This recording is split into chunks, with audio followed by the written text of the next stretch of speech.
isa ko to ka mga golden ano tawag ram yellow bala. Ang ginabaka to bala ka una ba Diyos ko. Tara-tara nga klase ka motor. Ay tanan ay nag-stop na diretso lang tanan dayon.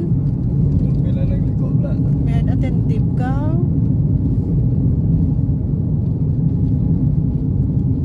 Sabay na signal light liko.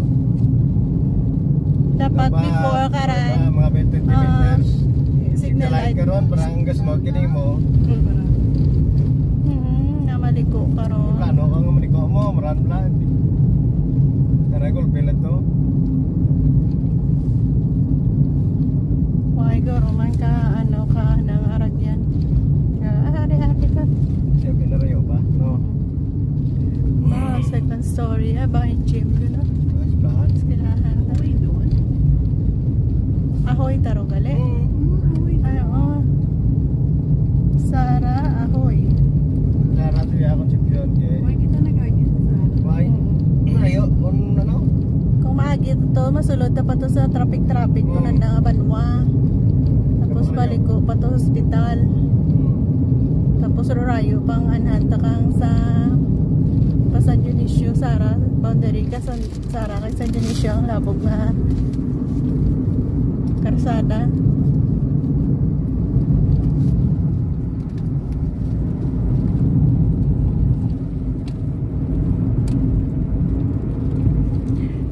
From the north to the central of Iloilo, it took us around 3 hours. Di ba Noy na? Mga batad.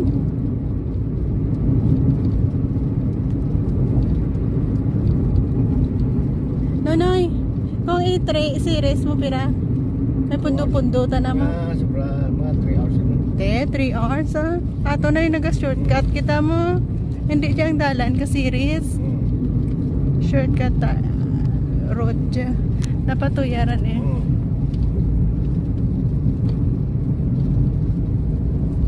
Ang dya kung i-drive ta, mga 2 hours lang gidaton ko ron. Kung dire-diretso ta, less than 2 hours. Kapit sa dito, kami sakit ko. Kung hindi ta mga hapit-hapit.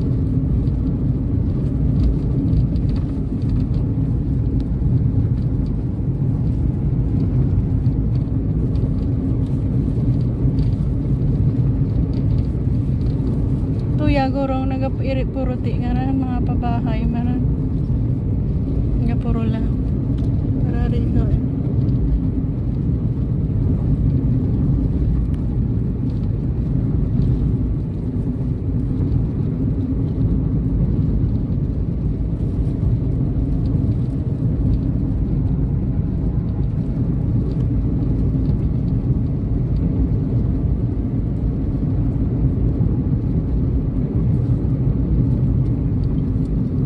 Hope nga kung isa ikaw sa nag-star giya sa lugar nga dya mariminish mo mga moment nga kung sa diin ikaw nakaagi man.